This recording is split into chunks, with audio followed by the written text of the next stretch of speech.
ដើងឡើងពីលេងទឹកបងមើលស្ទើរផ្លឹកនឹកស្មានមិនដល់ឡើយណាថានៅក្រុងកែបមានទេពកញ្ញាចុងឆ្នេរជលសា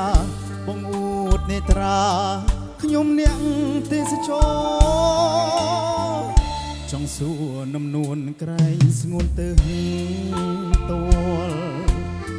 ធ្វើមិនដេចបានស្គាល់ឈ្មោះឆោមនិមលទៅណសាសុំអូនថតសំចតលេថ្មថ្មភ្នែកទេសចរមុំពុំតបតពីវោហើយខ្ញុំសំរោះឆ្នេរកាបែបស្រស់ស្រទន់កាណូលួតវុនកយគុណតាក់ភ្នែកផ្លែកក្នុងអារម្មណ៍ស្លៀកឈុតងូតទឹកតងខ្លួនឡើងខ្លំសំអើយសានសំដំណើរទុនព្រមប្រសងកាយសីងូតទឹកបណ្ដើរលួចមើលនួនល្អនឹកធ្នប់ម្ដងចង់តែត្រកងបំបីស្រទូជ្រលឹងដឹងទេពីស័យបងស្រឡាញ់ស្រីបើអើយប្រណីញញឹមមួយមក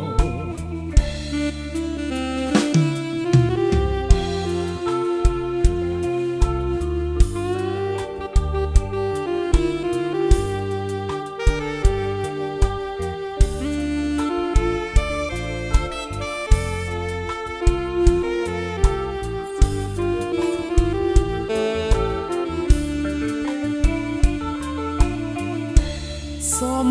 រោះឆ្នេរកាយបែបស្រស់ស្រទន់កាយណូលវុតវុនកយគុណតាក់ភ្នែកផ្លែកក្នុងអារម្មណ៍ស្លៀកឈុតងូតទឹក